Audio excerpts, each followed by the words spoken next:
it's Val. Welcome to the third episode of my Misery Dollhouse.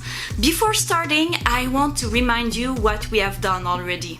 First of all, we planned out our project by making plans and making a mini replica of the first floor. Then we built the foundation of the first floor out of foam boards. We also worked a little bit on the stairs, and that's pretty much it. That's how we left the house the last time.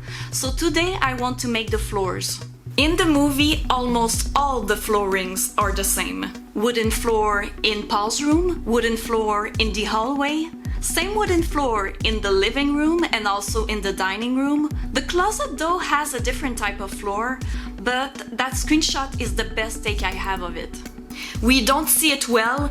In fact, we barely see it in the whole movie, so I decided to make it as the rest of the house. The kitchen also has a different flooring. It's made with ceramic. I think I'm gonna have a lot of fun with this one, but I will keep that for another video. Because today I want to focus on the wooden floors. Templates. The first thing I did was to create the templates of the floor. To do that, I used small pieces of paper and masking tape. I put them side by side on the floor, taping them together. I tried to fill the whole space and be as close as possible to the wall, if it made sense.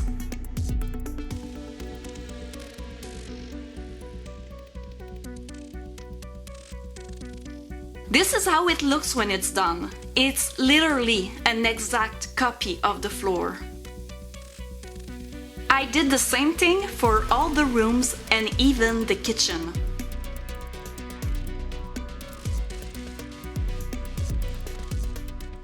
Normally, I would have copied those templates on mat boards. It's really the best option, but since they are pricey and I try to be careful with my budget, I decided to make my own mat boards out of cereal boxes. And just for the record, those Harvest Crunch boxes from Quaker are way thicker than any other brand I know, so they were perfect for that. Luckily, we eat a lot of them at home. They are my favorite cereals. Before going any further, I wanted to make sure it was still fitting in the room, and it did. So I was ready to double up my cardboard. And I'm doing that because mat boards are really thick and strong.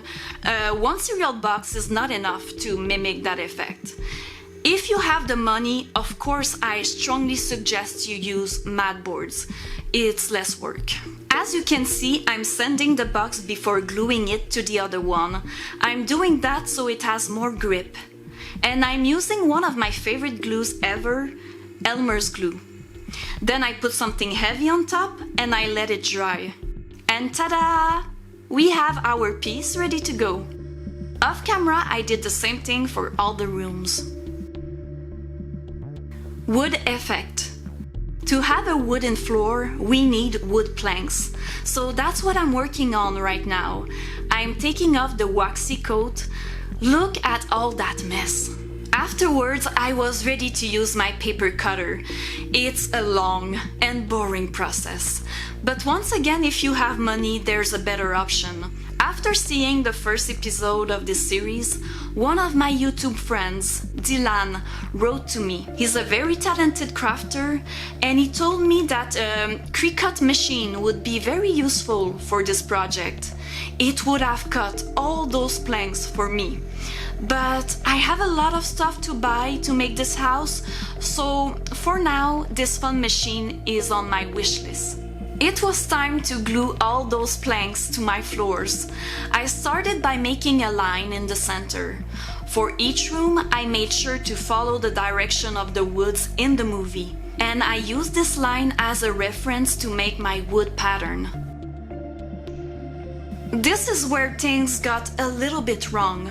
As I was working on this panel, I realized the bump on the cereal box was showing through the woods. Doing all those floor panels again was not really an option. So I sanded it as much as I could, but it was still not perfect. And I will also have this problem in the dining room and in the hallway. So this is why I'm telling you, you should buy mat boards if you can. Hallway. This is my hallway template. As you can see, it's long. To put it inside the house in just one piece was almost impossible, so I cut it in two. As for Paul's room, I started by making a line in the center, which I continued in the second piece. I wanted to make the wood pattern as if it was one big piece, connecting the two sections together. With blue tape, I temporarily attached them together. Then I was ready to extend my wood pattern from one section to another.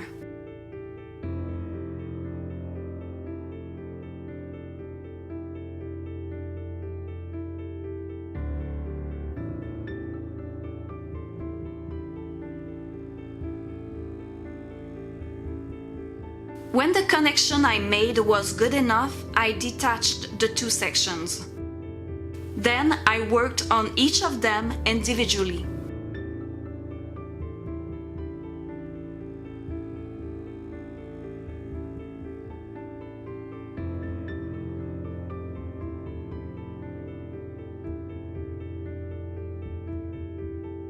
As you can see here, some of the planks are too long, so with my cutter, I cut all the excess. Painting. Finally, it's my favorite part. In the movie, the floors are very light, almost orangey. So I decided to go with this color from Liquitex. I applied 2 coats of this paint on each panel. This is what it looks like after 2 coats. It's good, but not good enough.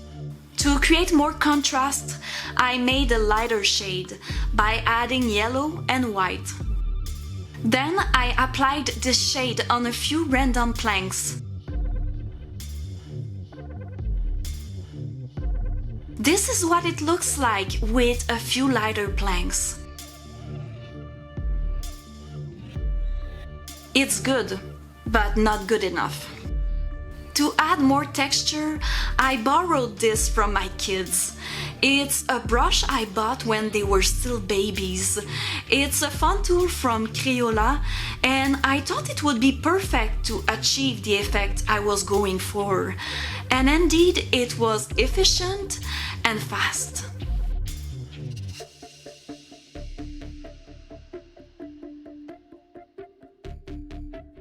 This is what it looks like with this fun tool. It really looks like wood. Now it was good enough, but I still have something else to paint. You remember that spot? The door that leads to the basement? If you remember well, in the second episode I decided to make that space very dark, leaving the door slightly open. So to intensify that dramatic effect, I decided to paint a part of the floor black. And when I was happy with all my floors, I put a coat of matte Mod Podge on them. Gluing. To glue those fake wooden floors, I decided to use real wood glue. The only reason why I'm using that glue is because it's very strong. You know, I'm always nervous to glue permanently something that I worked on for a while. But luckily, everything was fine. I was relieved.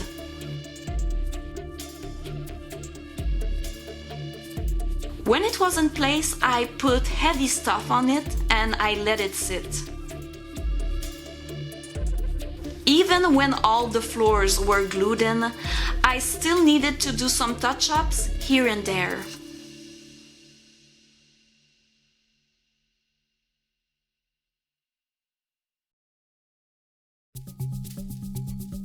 So this is how it looks. I'm not sure if I'm happy with the result, and it's mostly because we can see all those bumps caused by the cereal boxes I used.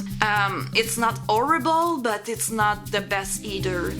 For this project, I was hoping for more, to tell you the truth. Please don't be scared to tell me how you feel about those floors. I don't even know how I feel about this whole episode. Is it me or was it boring? Next time it should be more interesting because I want to focus on one room at a time. I think I'm gonna start by the hallway. We will see. Stay tuned if you want to see the rest of the project. I'll see you soon. Bye.